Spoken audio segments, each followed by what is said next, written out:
Today we're speaking to Neil. Now, he's an accountant that's built £1 million business. He wants to take it to £2 million of revenue. Big question is, well, why do you want to do that? I think that's a big question we need to ask ourselves as entrepreneurs and business owners. Are we growing for the sake of it? Are we growing it because society wants us to grow our business? Well, I'm going to ask him that question. I think you're going to like the answers. Welcome back to the Business Broadcast. I'm James Sinclair. This is the podcast designed to help grow your business. And this is my co-host, James Burt. And today... Have we turned to LBC? What the hell's going on here? Well, today we are going to help a business owner. Tell us all about it. We are. We're going to help Neil's Data Consultancy Limited, also known as ndconsultancy.net. They've been going 5.5 years, approaching their 6th anniversary. They have been doing, and they're currently doing an estimated £80,000 a month in revenue, projected to do £1 million in turnover this year. 12 team members, but he's got some challenges, as they always do. Biggest challenge, scaling to that next level, going from £1 million to £2 million turnover. Second biggest challenging, managing a restructure to create more time to work in the business. Third biggest challenge, implementing technology to make us more efficient. We asked Neil, where do you want to be in 1 year's time? He said he wants to be at 1.5 million quid in turnover, team of 18, and in their new office. What does the business look like when it's finished? We always ask our entrepreneurs that, and he said 2 to 3 million quid turnover, 50% net margin, run completely independent of myself. Do you make the profit that you want to make? And if so, what is it? He said, currently we're doing 40 to 50% net margin, and I want to maintain this when increasing top line revenue. How do you spend your day-to-day time? We always ask our entrepreneurs that to find out what they're doing. And he says, managing the team, marketing, social media content, visiting clients, holding prospective meetings, internal reporting, analysis, including management accounts and budgeting and forecasting. So a bit of everything. And then he's got a bunch of stuff he'd like to ask to you as well. Interesting. Just some starter for 10 points here. Consultancy, service-based business, usually lower turnover, higher profit margins. He said 50% of what he takes, he keeps it to the net bottom line. I think that's what he means. That's because he is swapping time for money. He's giving a service, selling people's time vis-a-vis accountant, lawyer, consultancy. Yes. Nice. I mean, £1 million, and if you're making £500,000, why go to £2 million? What's the reason? That's the question we should be asking. Why are we going to the next level? Hold fire. Are you going to judge a man going from 1 million to 2 million after I've got out of breath walking around your estate? But I know the campus. I've been to a campus today, guys. But I'm not doing it because I want to make more money. I'm doing it because I like doing it. That's the answer. And I need to do it because I'm wired up weirdly, and I want to build a monster because I've obviously got some childhood trauma where I want to call myself and maybe a small penis. I don't know. But what I'm trying to say is that we do really want to understand. Got to know the why. Yeah, why does he want to double it in size? Okay. Does he need an extra £500,000? Is he doing it because he feels he needs to, or because of what everyone else thinks? Yeah. Because some people need to grow their business to maintain team. You know, people, if you want to pay a lot of people and you want to pay them more, you need to grow the business to be able to do all that stuff. Yeah. And. Genuinely, some people go, no, I really do want a private jet. I do want 6 Lamborghinis, and therefore the business needs to be more profitable, make more money to have all those things. Other people can be very fulfilled with knowing what they're doing at that certain level, and they just need someone to say to them, do you really want to grow it? Why do you want to grow it? Because it's £500,000 enough. You could just go and invest some of that into commercial property, into stocks and shares, and create long-term wealth that way without having a bigger business. And I know lots of consultancy and accountancy type businesses that have built long-term wealth, i.e. slow pounds through other methods without just having to triple the size of their business, which sometimes might mean, well, how do you get those talented people into a consultancy business? Would those talented people might want to go and work for the big 5 accountancy practices, your Deloitte, your BDOs, your Ernst Young's and PwC, for example? Is it going to be hard to prize those people out? Now, I don't know the answer to all those questions. There's just some of my starters for 10. Well, there we go. That all coming up on the podcast, so don't go anywhere. But before that, interesting quote or fact. Interesting quote or fact. Interesting quote or fact. It's time for the interesting quote or fact of the week. If you're listening to this podcast, you're going, bloody hell. If you're a regular listener, you might be going 5 minutes in and they've already told there's some value. We know what's going on here. There's a lovely structure. Me and Jimbo Fee told off today on chats. He said the beginning part of the show is a bit like a gamble. You don't know what you're going to get. What did you say? Was it a lottery? No, I just said it was a bit of a gamble. Sometimes it's really good, sometimes it's not really good. So we've been very How did we do this? How did we do? Chance? Rate I us think out you're of 10. doing great so far. Thank you. Brilliant. Thank So you. far, he's not convinced in the long term. When we're making love to our wives, Chuds is going to be sitting there on the microphone. Don't do Don't that. do that. Go in a circular motion. No, other way. much information. Anti-clockwise. There we go. Right, interesting fact or quote of the week. What you got? I have got, I'm going quote. What are you going? I've got a quote sent Okay. in by one of our lovely listeners. Double quote. Watchers. Do you want to go first or second? I'll go first because otherwise you'll slag it off. So this has come in from Cameron Davis. Thank you very much, Cameron. And he said in the middle you got to pause for a dramatic pause. Okay, we'll do that. He said, I've got a quote for you. One day or day one. Oh, I like that. Do you? No, I do like that. Okay, fine. That's about getting going. Yeah. Yeah, I've got a little quote that's sort of similar to that. There's a magic to making a start. There is a magic to make it start. So there you go, Cameron. Thank you. Well done. Not only did I like it, the Oracle of British Entrepreneurship, James Sinclair, liked it as well. One day or day one. Yeah, I like that. We've got a similar thing to that, and we chance one we say one day or day one. I'm just trying to think. There's magic to making a start, is what we say, isn't it? Yeah, I mean, all those polite and respectfully, JB. Here we go. Did you find that? No, that's from Cameron That's Davis. from one of our lovely watchers / Well, listeners who great. consumes the It's- content that you have a hand in making. So be very careful. It's not, yeah, okay, great. It's not revolutionary. It's just, you just make a start, of course. Cool. Nice. Chance everybody. Well, I mean, come on, you must have heard that I a hope million that times. some people come into BMC and go, it's Chuds everybody. I hope it just gets a random round of applause and people turn up. No, you're right. You're right, Chuds. Chuds could interview Elon Musk and go, yeah, but there was cars before. You might have made them electric, but yeah, I mean, you literally named it Tesla after the person who invented electricity, Nikola. Surely. It's not revolutionary. You just took what he'd already done. And Elon go, Chuds everybody. In that weird way that he moves. There you go. Well, I'm having it. I'm having it as a win. It's and a very half win. applicable. Very good. Yes, I get it. Right, do you want to hear my one? Yes, please.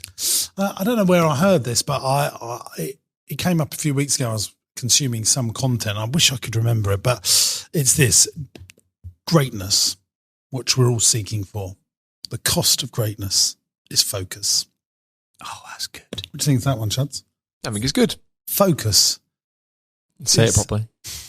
the price of greatness. The other way around. Greatness is the price of focus. No, focus. Those collection of words. In some order. Yeah. I bet that was a Warren Buffett thing you were watching. No, 'Cause no, he it always wasn't. talks about that, isn't he?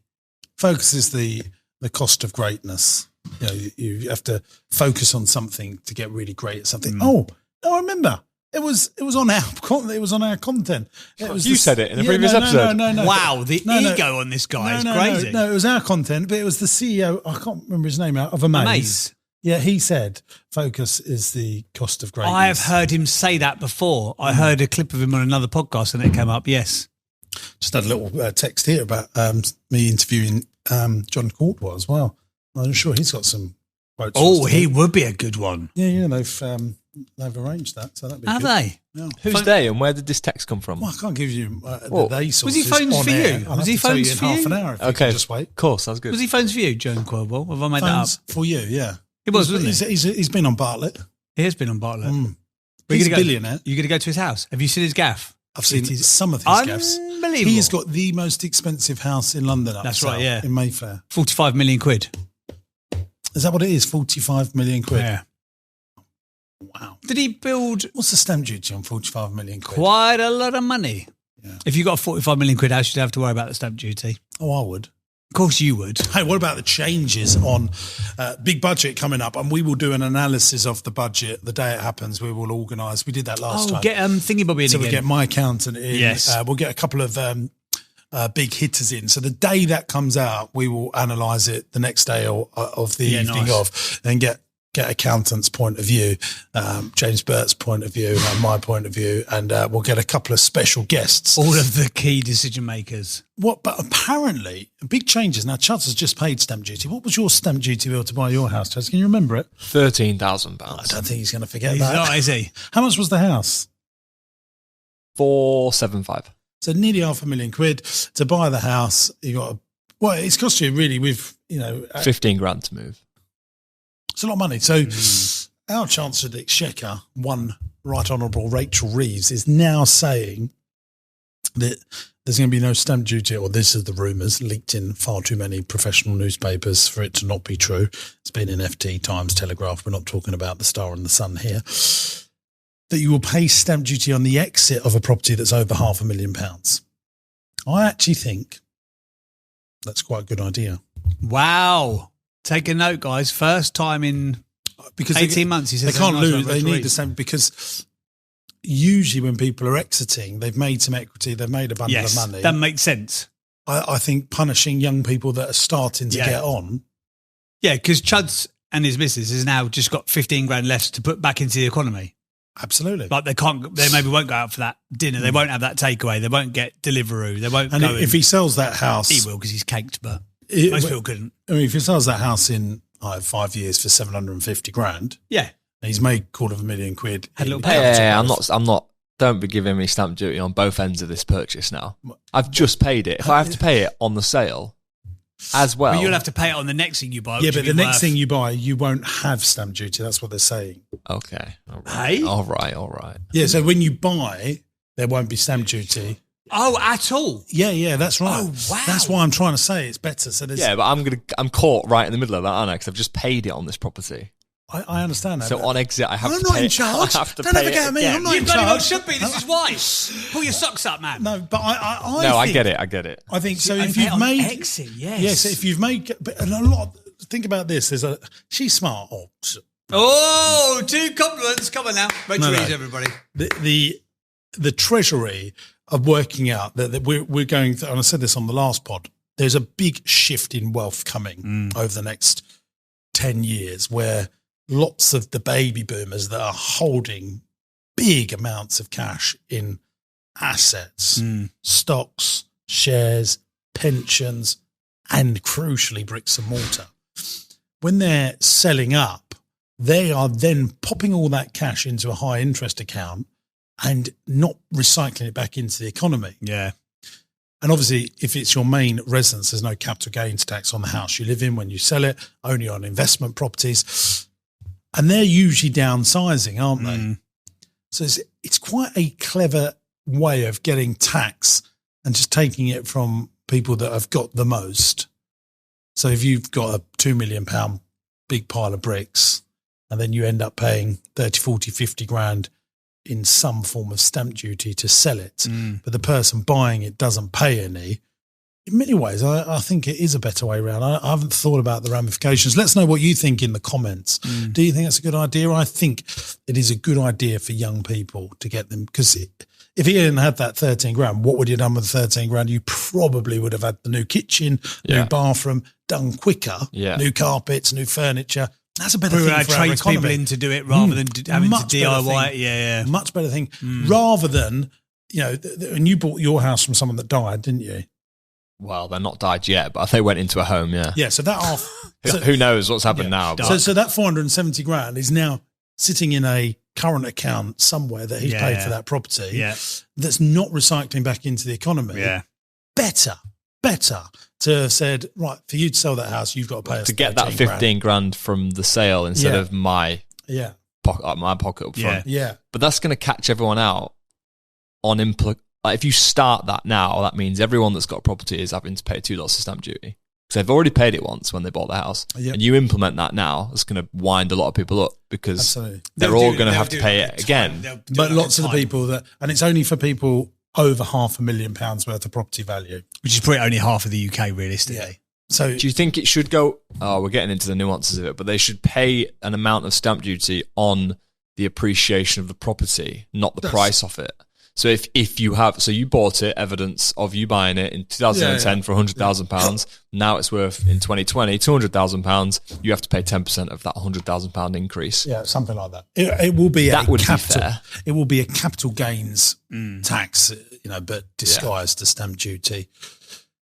But I think anything that when anything that house, invigorates money going when back people into move it. house, you think about all the on costs. You've bought a fixer-upper in many ways, haven't you, Chuds? A what? A fixer-upper. Yeah. It needs improvement. So Chancer goes in and puts in there, you probably could spend 50 grand on that house over the next 3-4 years. Easily. That's 50 grand going straight back into UK PLC. Not just that, you hire a van, you get removal people, solicitors are employed, mortgage brokers. There's a lot of good stuff that happens when people move house. I don't think the people on the first run should be punished, because it doesn't seem fair that people that have got loads of money that are not going to recycle it back into the economy. That is most people as well right now, isn't it? Like you said. Yeah. Most people have got the money at the other end of the house purchase. Yeah, and they'll just hold on to it. Yeah, and they're scared. And that's the way older people operate is much more squirrely. Let's get all my nuts and pop it into a bank We're doing it account. to my mum's house at the moment. We're selling my mum's house, and that'll be 800 grand that will get put into a high interest account, and that will just sit there and that will pay for a care home. Yeah, that's the reality of it. It's not going to go back in. Okay, the care home gets paid, but if she wasn't in the care home setting, then it wouldn't be going back into the economy. 800 grand. That's just a lot of dough sat there until death, and then they'll come for the money at that point, unless it's been organised in a clever way. I mean, I think inheritance tax is going to be changing in a big way. That's the next rumour. Yeah, we've done a big. We did an accountancy firms podcast, and the changes are. And this is the thing, mad. people at the moment going, it's just rumours, it's just rumours, it's just rumours. But when it gets leaked to the broadsheet press, they leak it for a reason, don't they? They do that to just see, how's the experts going to view this? And it's a good way of, I don't know how testing it got the there. waters. Yeah, exactly. Yeah. I don't know how it got into the Times, the Financial Times and the Telegraph. Yeah. I think, look, taxes are coming. Tax rises are coming because they just don't know how to be efficient with their spend. They can't cut welfare. They've tried. They can't do it. Backbenchers rebel. So, and this is what I so worry about, what we call the economic doom loop, that basically is going to be stagflation as well, where we've got prices going up, but a stagnant economy, which is so much worse than inflation, in my opinion. Well, obviously, because we've got to get back to a growing economy, and the more you tax, the more people hoard. Yeah. And can't really tax your way to growth, can you? Companies hoard as well. Yeah. Let's not renew them 10 vans. Let's wait another 12 months. It makes sense, doesn't it, when there's that unsettled element. And that's what I think, again, we're not political, that's what's been the whole story of this government so far, is there's just so much uncertainty that no one wants to dip their toe in the water, but nobody's jumping in the pool because you don't know what's coming next. There's a lot of people going, well, we'll wait 3 years to see what happens. But it's so dangerous, because if those big companies, like even pension funds, or that's another thing, pension funds are worried about the strength of the UK economy, because, you put all your money into pensions and they go, right, okay, we'll buy some commercial property, we'll invest in some private equity firms, but we'll also have some super safe stuff, and we'll buy some government bonds and gilts, certainly gilts, that is the safe haven part of our investment. So for every pound that you put into your pension, so I don't know, 50% goes into government gilts, 50% goes into a bit more riskier stuff, like private equity or investments and stuff like that. And now other countries and big institutional financial investments are seeing the UK government, this is the rumour, they're saying that our gilts are not as safe. And they're worried that, there's so much talk about us defaulting and going for an IMF loan, which we did in the 1970s. We don't want that. And we shouldn't need it. No, we should be able to trade our way through it, shouldn't we? God, should we not? We have got we just got to get the wind in people's sails again. That's also whatever the virtual reality is. It's the sense of doom that is almost more damaging, because there is that whole. They're not good at communicating. No one wants to. This government are not good at communicating. No. Now, whether you like him or loathe him, Donald Trump communicates to. He does this stuff on Air Force One where he just pops around the corner of the door and says hello to the meeting. Goes, hey guys, how you doing? What's going on here? And he's got no tie on. It's just pretty relaxed. Like we're on Air Force One. No other president done stuff like that. The press conference was choreographed. If you like. Donald Trump is a press conference 24/7. Yeah. and he can do things like that. That tariffs are really hurting some businesses in America. I was talking to an American company we deal with. They voted for Trump. The tariffs have absolutely crucified their business, but they believe it's the right thing to do. Wow. I mean, that is unbelievable. They still think he's doing the right thing. He's thinking the rest of the world will eventually come to the table and give America what they want in this whole American first thing. So he is explaining it well to people that are having the pain from it. Because that's the message of government is saying, look, we're going to do this now, but the delayed gratification is going to be really good. That's what Donald Trump's managed to do. Whether you like him or loathe him, he's saying, look, these tariffs, yes, it's going to be shortly painful for us, but at the end of my term, if you stick with it, it's going to be really good. And that's what private business has over government. We just can't seem to communicate, welfare reform, stuff like that. We just can't seem to communicate why it's good or why it's bad or indifferent. And whether you like it or not, perception is reality. Yeah. Perception is reality. So if you're telling a doom and gloom story, that's how it's being perceived. That is the reality of it. Yeah. That everything comes as a byproduct of that, which is why you're getting, marches which would have been previously considered as very far right on the 13th of September. That's coming up, which mainstream people are going to this. Have you got all these flags being painted on your pavements near where you live? No, what's that? Have you seen this, Chuck? I've seen loads of flags, yeah. Well, we've got roundabouts being painted like England are playing. Oh, really? All over. England flags and George Cross. Union Jacks, yeah. Really? St George's flag. Oh, wow. I saw it online. Painted on zebra crossings and stuff like that. Wow. See, that's... I used to say with this stuff, I actually said tonight, so have we missed an England game or something? Is there something going on? Civil war coming. No, it's not an England game. I don't know. Madness. Okay, right. Well, good chat. Hey, gang, we're going back to the pod in just a moment, but I wanted to tell you about Entrepreneurs University. This is a platform that I've created for entrepreneurs and business owners that are serious about growth. There's 100 video lessons from me on everything in business, raising finance, buying companies, property investment, and everything in between. Attached to each video is a downloadable PDF that goes into more detail about what we've learned in the video. It goes one step further than that because I've also put stuff that you won't get anywhere else onto Entrepreneurs University. The lessons go into way more detail, but not just that. You're going to get my business plans, my spreadsheets, and all the files that I use to drive the KPIs in my business. Just think about how powerful that could be for your business. And here's the good news. You can try Entrepreneurs University for free. 14-day free trial. After that, it will cost you just $49.99 a month. That's less than a pair of Nikes to grow the profitability in your business. There's a link in the video description, and I cannot wait to see you in Entrepreneurs University. Right, let's get Neil on the pod then. So just in case you have joined us a little bit late to this podcast, so maybe you skipped over the first bit, we're talking to Neil's Data Consultancy, NDC Consultancy.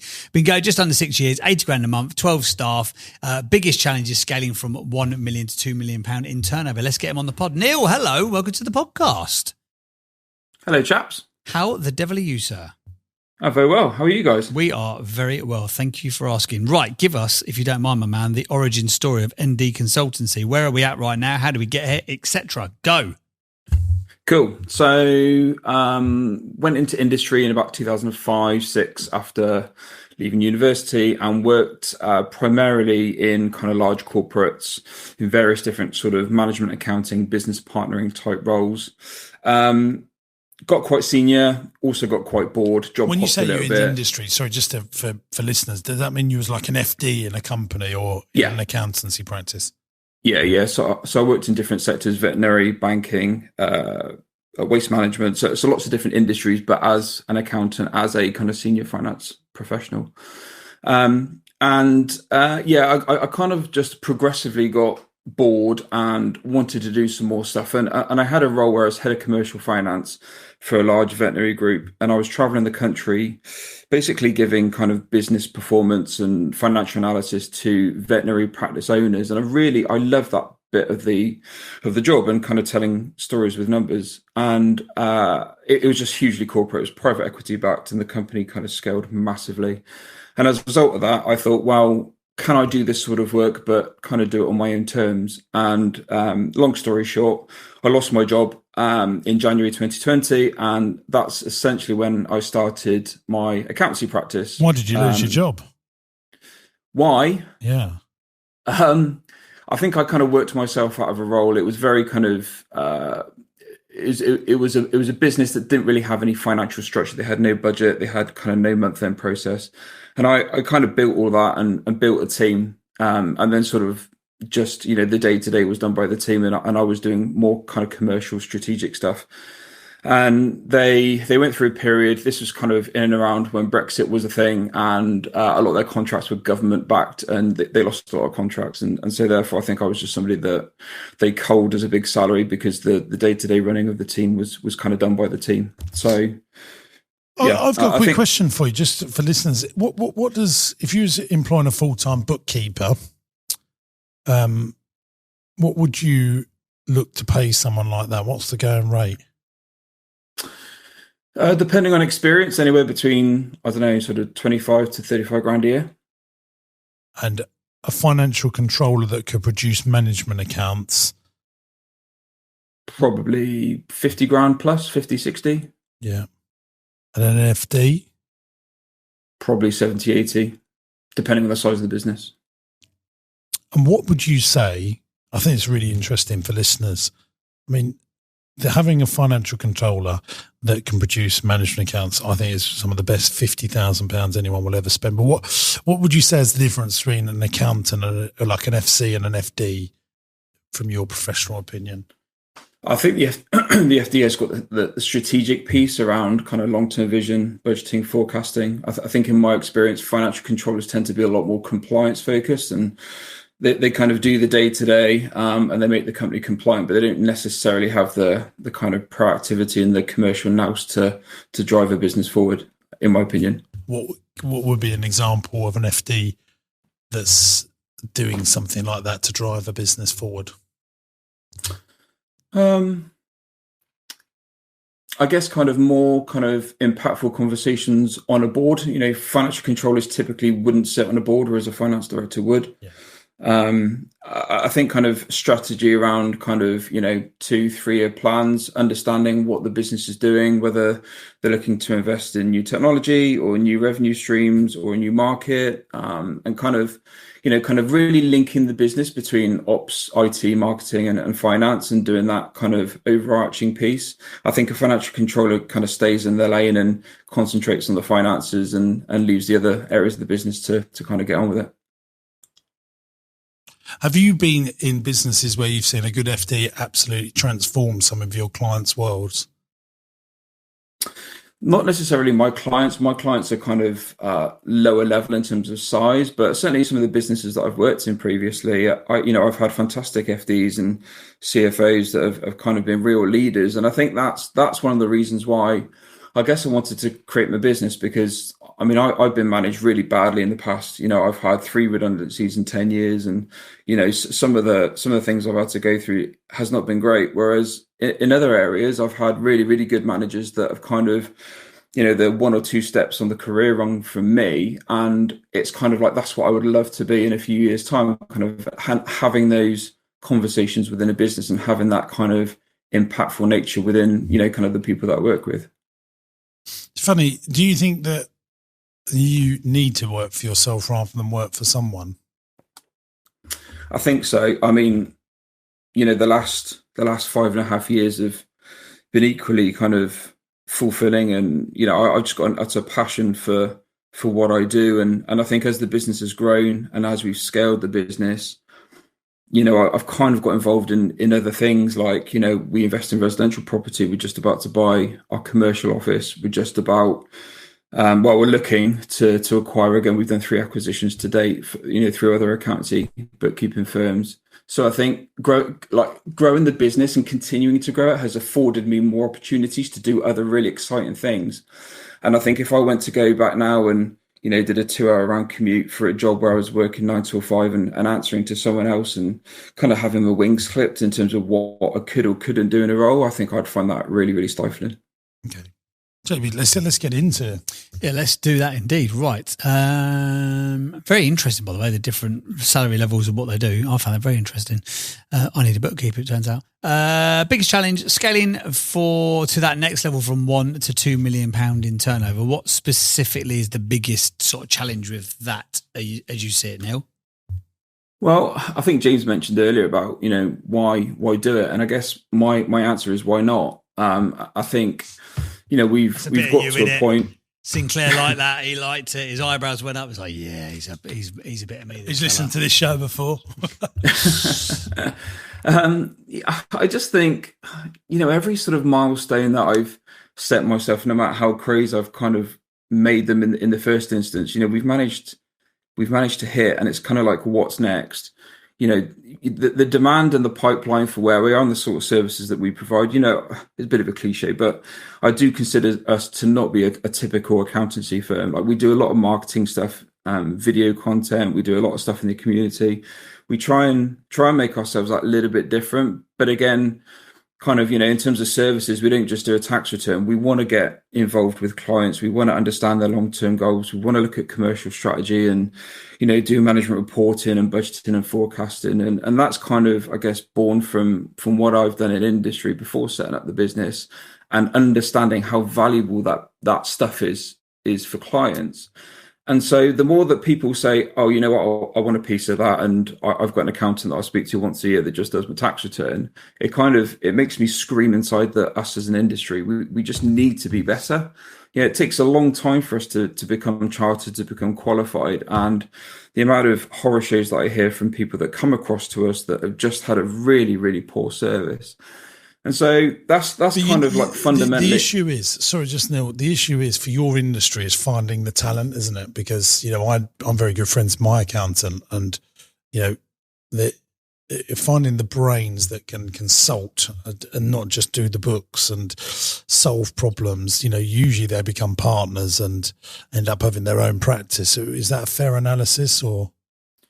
I think across the industry, it is. I mean, I know some firm owners that have job adverts up all the way through the year because they know as soon as they hire somebody and they work through a 3-month notice period, then somebody else has left and they've got to backfill that position. So I think as an industry, I think recruitment is difficult. I'll probably say that we've not really had like too many issues in terms of recruitment, and I think that's probably down to the online presence that we've got. We've just handed out 2 offers. We've got somebody starting next month and someone else starting in November. So we'll be a team of 14 by the end of the calendar year. And these 2 people, I've been talking to them for about a year. They've been really interested to come and work for us because they can see what we can do. They've got experience, they're talented people, but they don't want to just work for a stereotypical accountancy firm. They want to make a difference. What's stopping you going from 1 to 2 million? Because obviously you're very ambitious. I understand it's not just about making money. You just want to do it because why not? That was your words. What's stopping you? Because I think if you can find the talent, you'll get the clients, won't you? I think so. I think it's just how fast I want to do it because, like that, we've acquired 2 firms in the last 12 months, and that's given us a bit of a turbo boost in the arm. And I've kind of got the appetite to go, well, once we get these 2 people on board and we've moved offices, why can't we go for another acquisition that can get us from $1 million to $1.5 million or whatever the number is? Because is it like 75% of accountancy firms don't turn over £1 million? It's something like that, isn't it? It's like most of them are small. Yeah. I think in town we're probably one of the largest ones now. But yeah, like in terms of sort of bigger kind of more corporate entities, you look at maybe 5 million plus. So as a sort of top line revenue, not massive figures. But I think there's a thing in me that goes, if we can get to 2 million, that means we can service another 500 clients, and all of the kind of the challenges and the fun that goes along with doing that. And I think it's just understanding: do we take it slow, or do we just go, let's acquire another firm and just get there quicker? I think you know what answer you're going to get if you come and ask that question on this podcast, Neil. Yeah, go for it. Why would you go slower as opposed to quicker? I think our margins have dipped in the last 12 months as a result of the acquisitions, and it's not like we've not got control over those margins and they're still relatively healthy. It's just I don't want that trend to continue. I mean, obviously, 40% of 2 million is worth more than 60% of 500,000. So I know it's a pounds and pence game as well as a percentage, but I'm quite sort of proud of the fact that we've managed to scale as quickly as we've had and to kind of, maintain decent margins. You'll know when that the from industry all of your clients that you've worked with. As things get bigger, you make less net profit, don't you? Because you need middle management, and there's these different stages in most businesses where the economies of scale kick in again. Then you go again, and you might have that, mightn't you? You know. Yeah, and I think it's just somebody to tell me stop being an idiot. You're actually doing really well when actually I might not see that kind of in the coalface. Stop being an idiot. You're doing really well. There you go. Got told. Done. Thank you. Second biggest challenge, because that one's just been solved, which was brilliant. Managing a restructure to create more time to work in the business. Tell us a bit more about that. Yeah, so when we acquired our third firm, which was November last year, that came with a team of 4 people with about 350 clients, and we identified at that point where there were lots of processes and internal things like software and processes and protocols where we sort of mashed things together, and it came to a head just after Christmas when my dad got seriously taken ill, and we almost lost him. I actually didn't work in the office until mid-March, so he was in hospital for the whole of that time. And I think it if anything good that came out of that sort of 2.5 months, it highlighted the 10 or 15% of, I guess, my role where I was the bottleneck. And putting a management team was always on the plan, but I think kind of going through that, it sort of accelerated that sort of thought process. So yeah, we put in a small ops team and we put in a management team. I think it was towards the end of April this year, beginning of May. But it's been stitched together from essentially 3 different hierarchies. So you had my legacy business, and then we've got 3 members of the team that have come from 2 of the acquisitions that we purchased in the last 12 months. So I guess it's just about kind of harmonizing people's mindsets. This is a very different environment to where they've worked for, that they've come from basically stereotypical accountancy firms. And so, because I've managed teams in industry before, so I'm not averse to managing people of different kind of skill sets and ages. But I think this is different because this is my baby. So just around kind of what shouldn't I be doing, or what should I be giving to people without, kind of micromanaging them. So what's the question? That's more like a monologue. Yeah. Well, I mean, I guess one of my questions further on kind of alludes to it, but I guess what's the most important part of kind of managing a restructure? Like what areas does this management team... When you say restructure, are you saying to let people go, or... No. This is so previously everybody reported into me. So we had a team all reporting to me, whereas now we've got different reporting lines. We've got a management team that have different responsibilities, partly through some of my old kind of roles and responsibilities. So I feel like we're on the journey and it's working. Yeah. If I had a business and there's only 12 people, I would absolutely be doing morning meetings for 10, 15 minutes each day. I think that is one of the fastest ways to improve culture that you lead. Hey, gang, how's everyone doing? Right, what challenges did we have yesterday? Lion meetings are really good for this. What did we do last week? What issues have we got? What opportunities are there? What are we going to do next week? If I had a team of 12, small, all in one place like you, I'd be doing that every morning before I start the day. So, right, team meeting, 9 a.m., desks at 9:15 or 8:45 for desks at 9. I mean, that where they can ask you every morning, the first one will drag on and on and on the first time we do it because, no one's got any questions. Then someone hits the first question, then all of a sudden someone else got a question. But if you do that consistently, like morning assembly at school, like roll call in the army, I think that's a very effective way of training your team, because if you don't train your team, you don't gain from them. And if I had a small business with only 12 people all in one place, that's absolutely what I'd be doing. Cool. Thank you. Third biggest challenge, implementing technology to make us more efficient. Tell us more. Yeah, so I guess in my space, I think every software vendor at the moment is kind of championing AI, especially as a service-based business with a lot of repeatable tasks. But I don't want to take us too away from the human aspect of what we deliver and kind of the reason why we've got to the point where we are now. So I think, I mean, I guess I don't want to just implement technology for technology's sake. I want to pick systems that, you know, kind of scale with our turnover and, you know, the growth of the team. So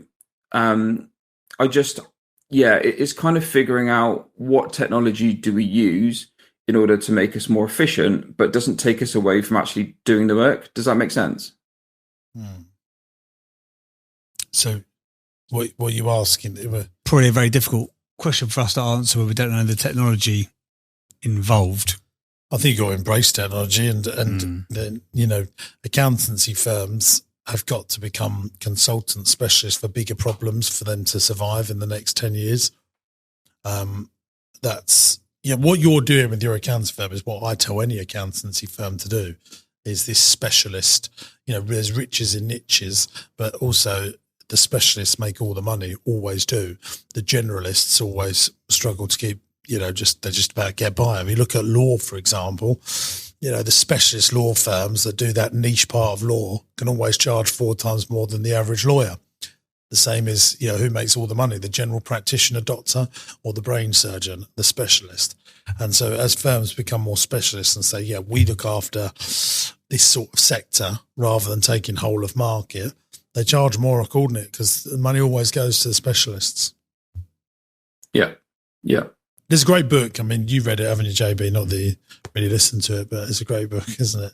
Built to Sell. Yeah, lovely book. I ignored the whole thing, but I enjoyed it immensely. Yeah, it's a great book. And I would, you know, be giving that to all your clients if I was an accountant. That's a great show, yeah. And listening to it yourself very often.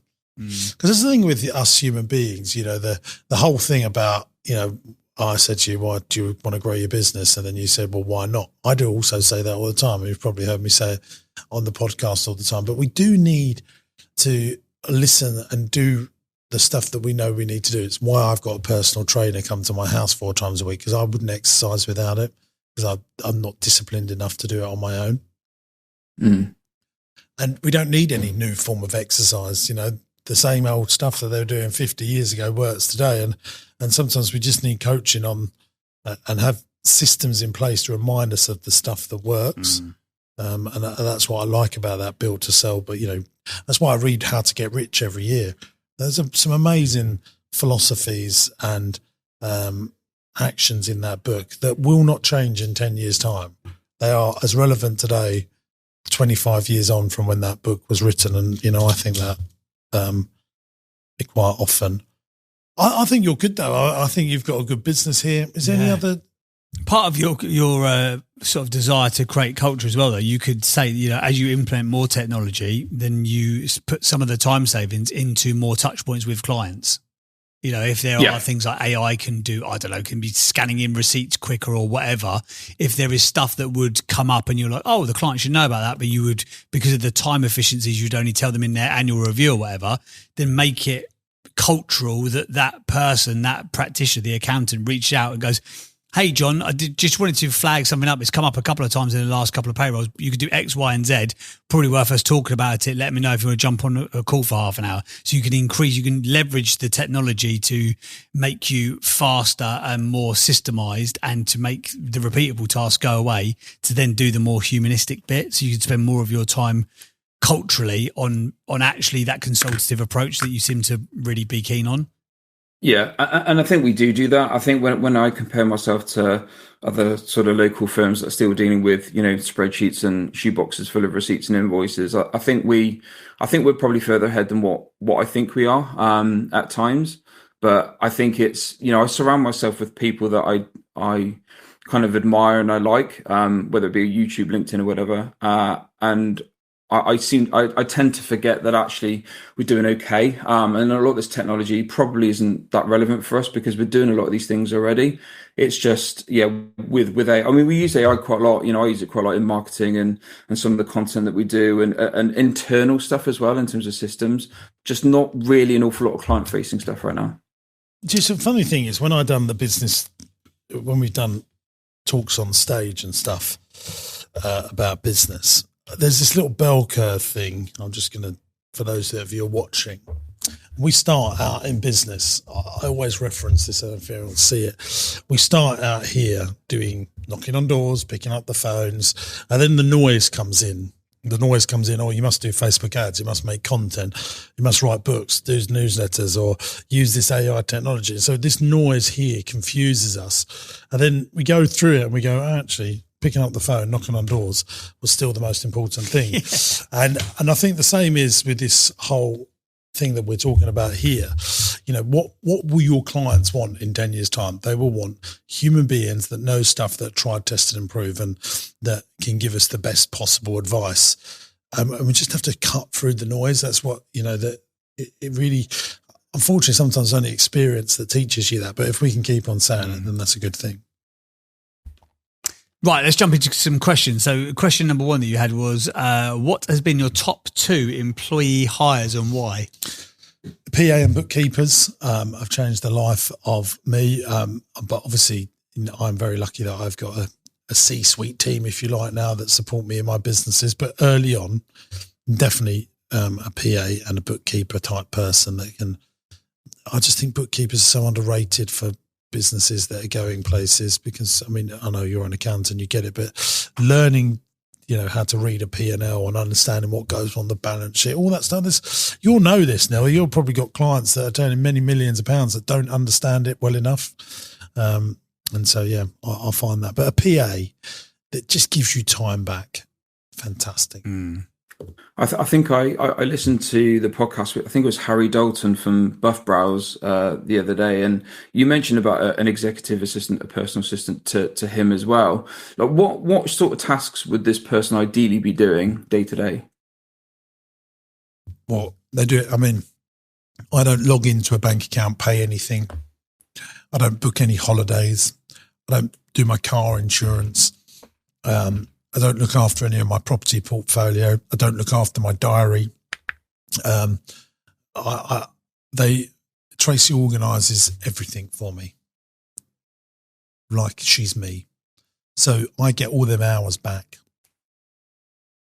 Cool. If I want to get my lunch, get my dry cleaning done, get my car cleaned, you know, I get, you know, I'm trying to get back minutes and hours to do high value leverage tasks. And a leverage task for me is where you do the work once, but you get rewarded forever. So buying a company, I'm doing all that work to get the deal over the line, but the business benefits from me doing that every day. Recruiting someone, you know, I want to be working on innovation, marketing, culture, and recruitment. They're the 4 things I want to be doing.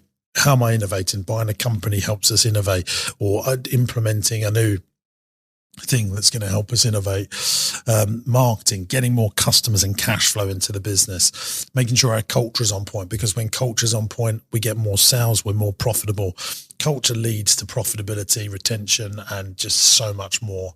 And then recruiting the best lieutenants to come in and work for our business. So if I'm doing stuff that I can get someone else to do, i.e. repeatable tasks, I'm doing a disservice to my business. Yeah, understood. Question 2, best way to repurpose content quickly for my audience. I have a large social media following and a decent local brand. For example, so you make a long form content, like a long form podcast, then you chop it up. Is that what you mean? Yeah. So we do a podcast, we do a monthly local networking group. I do general kind of video stuff, sort of like behind the scenes type activity. So I get to a stage where I film a lot of stuff and I do a lot of content, but then it's like, well, what do I do with that? How do I repurpose it? What's the most efficient way to do that?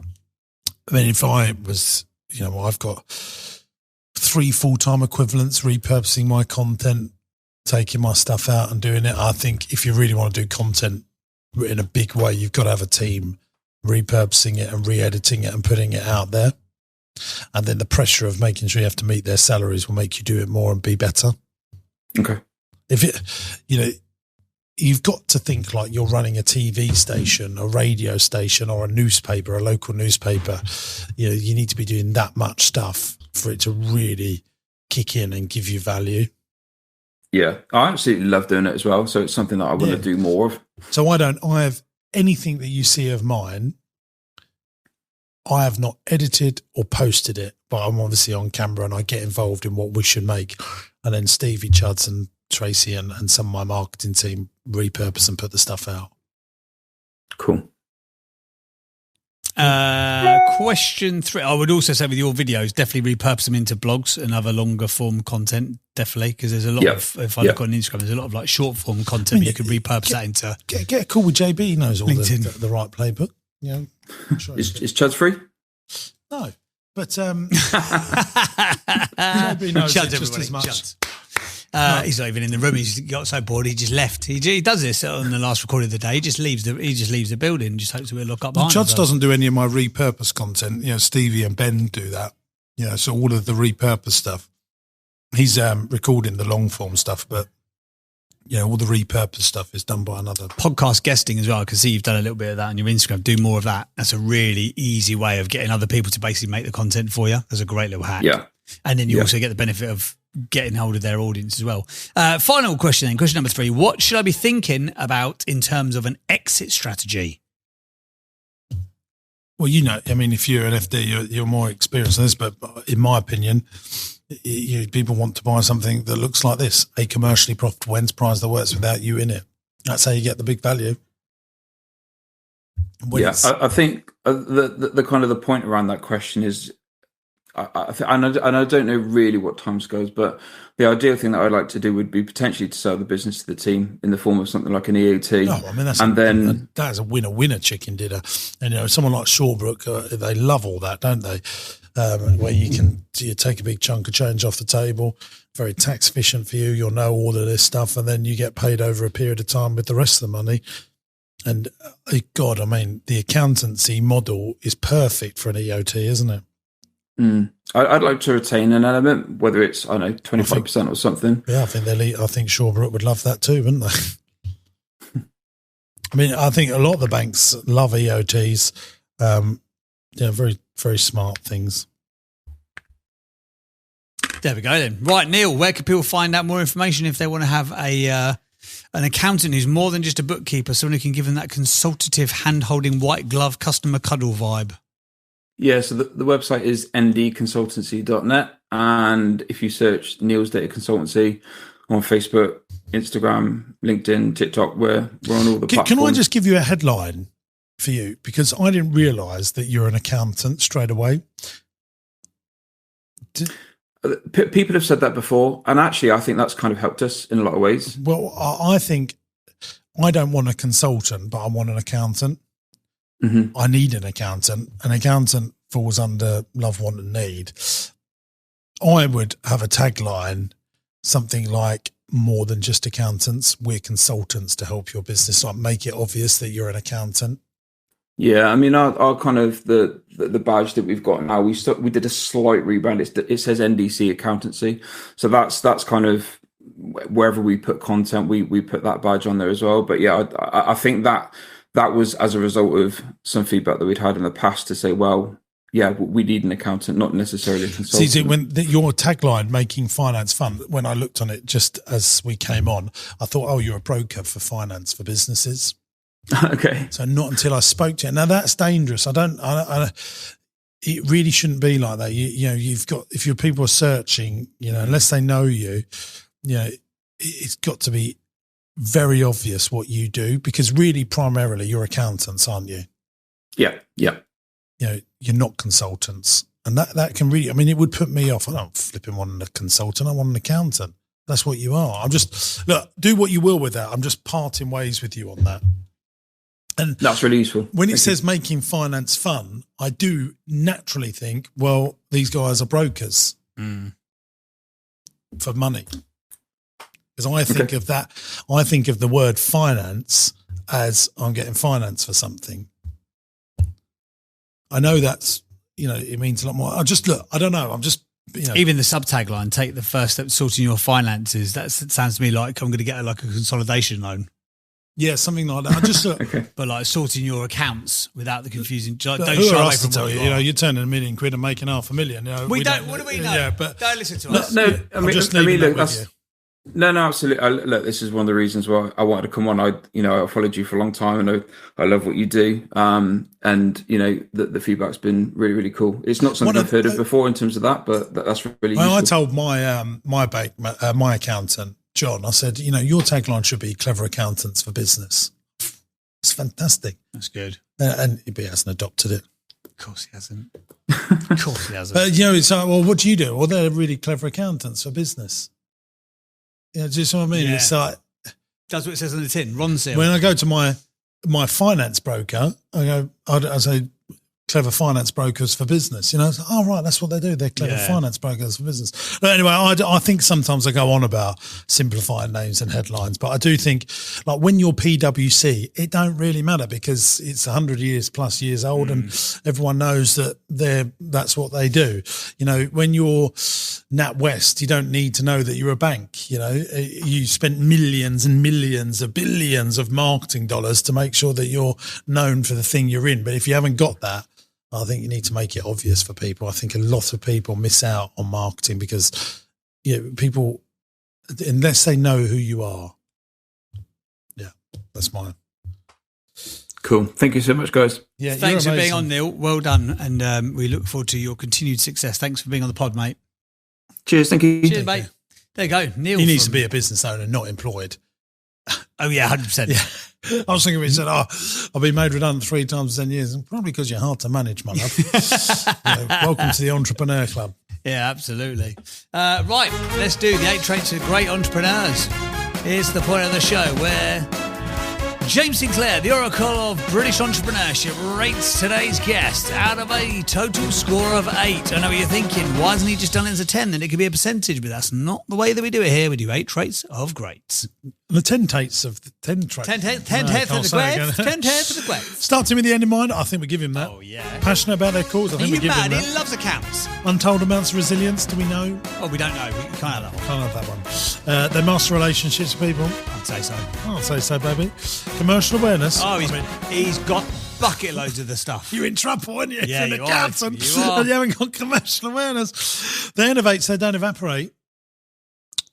I think he's trying to do a bit of that. Half or a full one? Oh, let's have a little half. Let's have a little half, Let's baby. have a little half. Where did we get to? So don't evaporate. Was that Yes. Master marketeers? Not quite. But give him a half. Yeah, give him love. Give him Because the other that little gives us a half. whole It one does. there. It's perfect. And they stay teacher and curious. Oh, yeah, he's that. This is a good score, Come on, Ian. then. 1, 2, 3, 4, 5. 6. No, I think that's it. Yep. 1, 2, You 3, got 2 4. halves and a 0. He's got 6. 6. Leading light of British entrepreneurship. Commercial awareness. It's 6. Yay! Sing the song. Get me off camera. Cut away from me. It's 6. He's got a 6. He's full of entrepreneurial tricks. He's got a 6. He's full of entrepreneurial tricks. He's got a 6. He's got those entrepreneurial tricks. He's got a 6. He's full of entrepreneurial tricks. He's got a 6. He's got a 6. He's got a 6. He's got a 6. Shut. Yeah. I wish he was listening. There's a camera. He never listens, does he? Oh, you hear the music in the edit, though, don't you? You can't hear it now. That makes it even better. Oh, it's a genuine look of disgust on that guy's face. Great. 6 is a good score. I've got a song about subtraction. Take it away. Idiot. Right, let's do the business quiz. It's Jim versus JB on the quiz that's businessy. Business knowledge and it's fun. Thanks, Which Chud, one's your clever turn and to which read. one's dumb? Easy, Gracias. wizzy, let's get quizzing. Gracias. I love how you say it properly. Gracias. Gracias. Si. Rather than a British bloke. Gracias. Gracias. I used to think that's the funniest thing ever when I was about 10. Yeah. What percentage of UK SMEs outsource at least some of their accountancy tasks to external accountants for e.g. payroll, tax returns? A big bulk. It should be. Have you got all the pens out? You nicked all the pens? Yeah, I all can the help you rubbers. out. What colour would you like? Oh, what colour do you reckon? I've been pretty good with the blue today. I'm going to I'll go have blue. a blue. Can I have a rubber? What percentage of SME? That's a good joke, now, isn't it? Well, take it away. Yeah. You're still laughing at that. Got some about subscription. I think we said it on here before. It's good. Hey, do you know what? I took my daughter. Here we go. To Took Spain. my daughter. She's 4. No. I took my daughter to. She wanted a goldfish. Oh, did she? All right. So I went to a local pet shop and I said, "Can I buy a goldfish?" And he said, "Would you like an aquarium?" I went, "I don't care what star sign it is."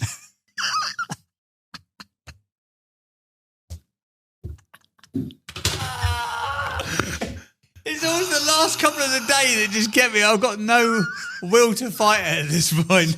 I don't care what star sign it is. Oh, right. What's what annoys me about Chad? He's heard all this shit before. I still find it funny Still laugh. time after time. Come on, Em. Right. I'll tell you what. I got one. So I bought some deodorant the other day. And I opened the pot and it said push up bottom. And now my bum really hurts, but my farts smell lovely.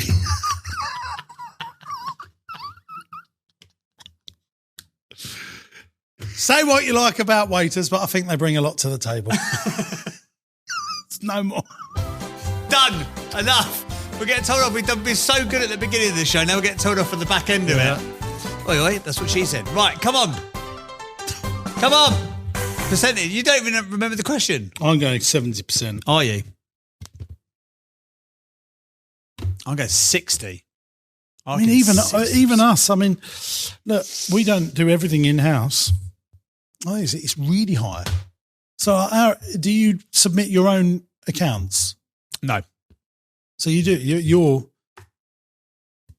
if you're a big business, you audit. That's outsourcing. I think it's very high. Yeah, but this is SMEs, which I know you are, but It's really annoyed me. I think there's going to be a lot of like sole traders, one-man bands. I said 70%. Yeah. You said 60%. And the answer is 62%. Let's just take a moment. On average, SMEs spend £7,500 on accountancy services. On average, James Sinclair probably spends around £1 million a year on accountancy staff and fees now. Do you really? Absolutely, I do, yeah. Wow, we were. I mean, No wonder John Holliday's got himself a pink Lotus. Just thinking how many people we've got in our accounts team. Then we've got 8 full-time people in accounts now. And you still outsource loads as well. Well, the bits we outsource are all of our year ends and a couple of our companies. Do you think that's a good idea though? Because you always talk about agencies, like get them to sense check what you're doing and stuff. Or do you think you get to a point where you should have it all in house? I'm not sure here that this allows. I don't know any business owner. Here he goes. I don't know any business owner that does all their own year end without getting a firm to check it off. I bet loads of them do it. What, do it themselves? Yeah, 100%. That's why the number don't. Everyone's got an accountant, haven't they? No. Well, you know a business owner. Yes. Doing $500,000 plus turnover that hasn't got an accountant. No, not doing that sort of level, but I know plenty of like one-man bandy SMEs or small, especially in like trade-based businesses.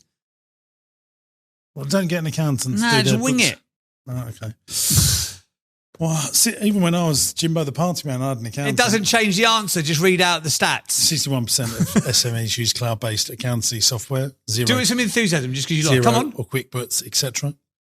87% of the UK audit market is controlled by the big 4 accountancy firms: PwC, Deloitte, Ernst Young, KPMG. Is that it? That's it. Well done. Congratulations. Thank you very much. I think Here I we can go. find my own data that proves Here I'm right. we go. Did you win them all today, JB? Say again. Did you win every single quiz today, No, JB? 3. Just 3. 3 out of 4 that we've recorded today. Chuds, thank you for bringing that up. In fact, I should probably put that, shouldn't I? 3 out of 4. Who's got the better shirt on, though? Thank you. 3 out of 4. Go on, tell him something down the end of that camera then. Ladies and gents, if you've loved this podcast, please rate, review, subscribe I've wherever loved you it. listen I to thought the you were podcast. great today. Oh, thank you. Sometimes I think you're all right. Oh, Today you thanks, were mate. exceptional. We love having you here on the show. Don't forget, if you want to come on I know there's some midway ads, isn't there, Chuds, that we tell people they can apply to come on the podcast. That's at the end. That's at the end. Well, you'll see it in just a moment. Oh, what a teaser. What a teaser. But if you do want to come on, look, lots of people listen to this show. Do we know the stats on that, Chuds? Did you work it all out? Come on then, let's have them. Well, July, because August is not over yet. Yeah. In total, 103,000 plays. Come on. On what? And that's 43,000 on Apple. All right, yeah. And other nonchalant platforms, like the ones that no one, I don't know, podcast, whatever. So that's included in the 43,000. And you've got 30,000 on Spotify. So Apple is still ahead of Spotify. I can't be exact because it's the 13,000 split across SoundCloud and Amazon podcasts. But they will be. Apple's still ahead. And Apple still skews slightly older. So for this demographic, we would 100% because have more. We use creators for Spotify to host it.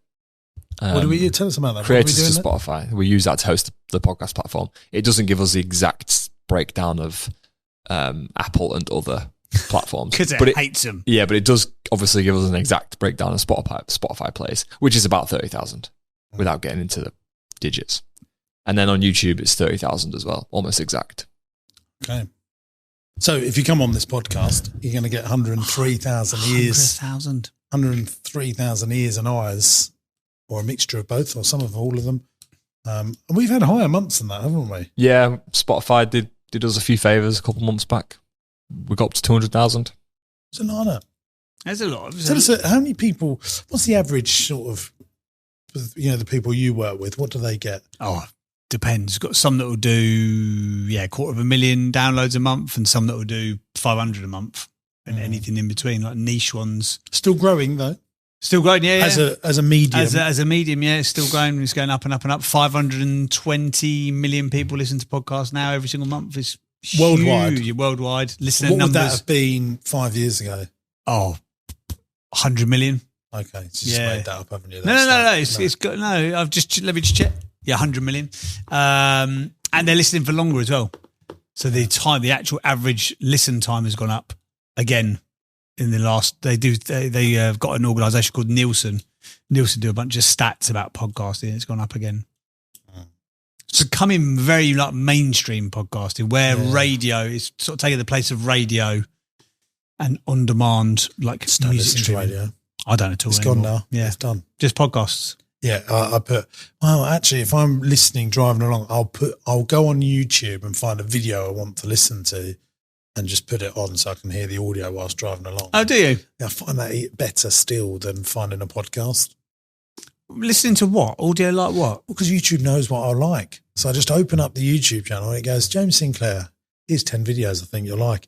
And it gets it right every time. Yeah. So when I go onto the podcast platform, I have to become Sherlock Holmes to find the podcasts I want to listen to. I find that quite annoying. And if I'm in a rush, I find YouTube just knows me. It's because of the data points, isn't it? You think that too about YouTube, don't you? Yeah, I do that as well, yeah. It's getting so good, isn't it? Yeah. Well, getting so good. Well, it is so good, yeah. Just, you don't listen to podcasts, you listen to YouTube? I do listen to podcasts, yeah. But I sometimes just open up YouTube and click play on something. Do a bit of both. Interesting. It's so good. I mean, that thing comes to an end. If I'm on a long drive, YouTube's found the next thing that I'll like just as much. Yeah, it's true, yeah. It's good. It's because the algorithm has got a decade's worth of data points on you now, hasn't it? Yeah. So it knows you better than you know yourself. I'm very proud of myself as well. What I'm doing on YouTube, just to finish off, I listen to lots of political stuff because I think it's important, what's going on in the economy and stuff. Not that you ever can use that as an excuse. But I try and force myself to listen to people that are not with my political line of thinking. I do that as well. Yeah. And I try and force myself to see their point, even if I don't like them or their point. Because what's that bias? What's that thing called information bias? Is that what they call it? Yeah. Where you believe that, you read the Telegraph or the Times because that's the way you lean, or you read the Guardian because that's the way you lean. It just continually puts more and more of what you think in front of you. So especially with algorithms, it will just show you more of the same stuff that it thinks you want to see. I think it's important to do that, and I also like podcasts where they feature people that disagree. So, like the rest is politics. That's the one. Just a masterclass in because both of them can argue a point so eloquently, and it's never abrasive, aggressive, combative. Yeah. They don't I think necessarily a get better one, if you like politics, I think political currency is slightly better. And I'll tell you for why, because you've got George Osborne and Ed Balls. So one's Labour, one's Conservative, and they, I think, are better conversations. It's not as big as the rest of politics, but I think eventually will take. I mean, that bloke was, they had two very senior positions in office, whereas the rest is politics. Alistair was an advisor to Tony Blair. Rory Stewart, spin doctor. Yeah, Rory Stewart was a backbench MP, whereas an ex-Chancellor of the Exchequer and Ed Balls, who's obviously was very senior in the Labour Party. That's the power that I think that podcasting has got, is the fact you can bring two people like that together. Yeah. And you don't have to squash it together in like a BBC Radio 4 format or an LBC format. You've got to cut for the break every 15 minutes, or you and they can can't be more say that. honest. You can't say exactly, and they can go on for as long as they want, because they don't have to be formatted or formulaic. Powerful. Yeah, the information bias is a dangerous thing for entrepreneurship as well. Yeah. I remember someone that worked for me that done marketing for us, and she always had a little thing, like when you come to pricing in your business, and this is something that I think everyone can take away. You go, well, it's only a £5, everyone can afford a £5. No, not everyone can afford a £5, and you must remember that you are not your customer. The business owners think I think we can be very quickly into everyone's got the same money as me. And I think that's important. I think it's very important. Or everyone's got the same set of circumstances. Everyone lives 20 minutes away like me, or you've got an hour's commute in the car so you can listen to podcasts. Some people only got 5 minutes. Does that change the way they look at things? All these things, the street they live in. So you are not your customer is a good thing to remember. She used to have a picture of a family on her desk to remind her that was her customer. What a great idea. She was, a woofty, well off over 50, and, not in the mindset of families that are probably struggling month to month to get by. That's a great idea. I like that as an idea. An avatar, picture of your avatar on your desk. Well, I thought that was a strong end. Chuds, how do you rate the ending of the show? Start was good. You liked it. How do you like the end of this? It was okay. Good stuff. Chuds. You can see the James's energy levels change like a roller coaster.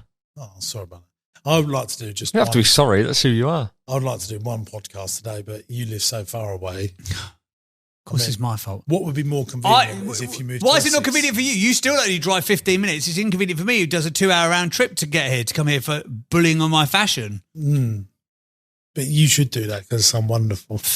Cool. Okay. Okay, you finished? Yeah, I'm finished. I love you lots. Thanks for being on. Yeah, bye. We are trying to raise money to get Thanks for JB being on. a nicer outfit. So if anyone can send any money. James Sinclair said he's going to put everything he could contribute financially into this cup. Which ain't a whole lot. Thanks for listening, gang. Ta-da! Bye-bye.